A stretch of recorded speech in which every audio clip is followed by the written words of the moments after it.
Hi there, I'm Alison Armitage and my business is Armitage Home Decluttered. I help homeowners and people with small offices throughout the Southwest and I help them to declutter and reorganise, and I find them storage solutions.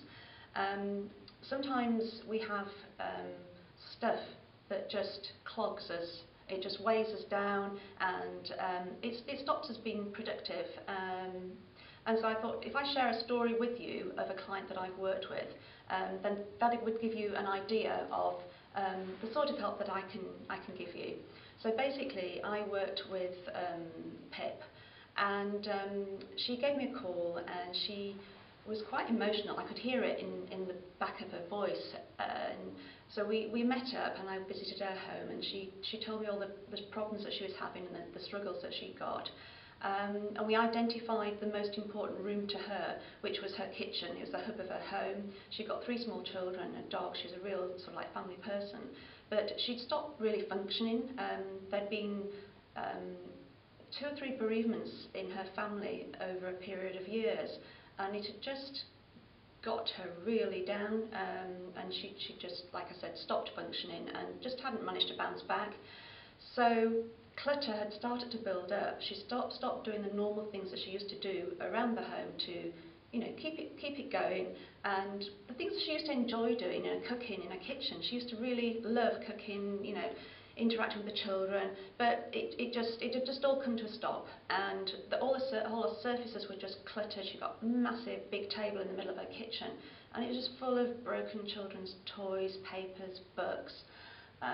Magazines, you know, you name it, it was all there, and it was the same repeated around the worktops as well. And intermixed with that on the work surfaces was recycling, which really didn't have a system to deal with it effectively, so it's just mounting up and getting scattered.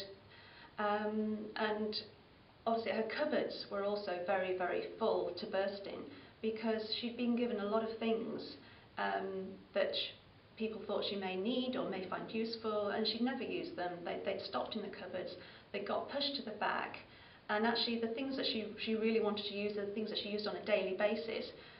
There wasn't room for in the cupboard anymore, so they just sort of stayed on tops of the worktops areas, and it was really, you know, causing a problem. So we decided that would be the room to start with, and that would be the room that would make the most difference in her life. So we got started, and we cleared the kitchen table. We went through all the bits and pieces and decided what was going to stay and what was going to go. It took quite a while, because there was quite a lot of it, and we started, so like I said, we started with the kitchen table, and then we moved on to the work surfaces, and then we went into the cupboards, and we got rid of all of the things in the cupboards that she didn't actually need and she'd never used, which allowed us to reorganise in her cupboards what she'd got left and the things that she used on a daily basis, which meant that then cleared the work surfaces. We put a recycling system in place, and we also got the children involved on a daily basis, so that part of their daily chore was to help with the recycling, which seemed to go down quite well. And what was really emotional for her, again, because she was quite emotional at the beginning, but also she was emotional at the end, because after we cleared the table, we was able to put a vase in the middle, and she got a lovely garden with a vase of flowers. So we got flowers from the garden, put a vase in the middle of the table, and it was just like so emotional for her, because I don't think she ever thought that she'd ever get to how she would like it to be again.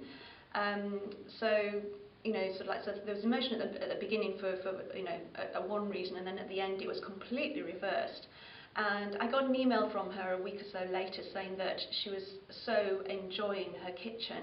She started cooking again, and she was just absolutely loving it. People that were calling that she didn't necessarily want to call in the past, who had sort of like was telling her, you know, this is not good, you've got to get it all sorted out, were actually coming around saying, wow, this is fantastic, what have you done, you know, all of that sort of stuff. So she was really, really happy. But that's just one story of a situation that you know, one of my clients was in. But there's lots of other situations that people get into because of clutter, and it affects people in different ways. So If you'd like to know more, there is a free ebook that's on this page that you can just click onto and download, and that'll give you more information. Or just pick up the phone, give me a call, and I'll be happy to chat with you about your particular sticking point.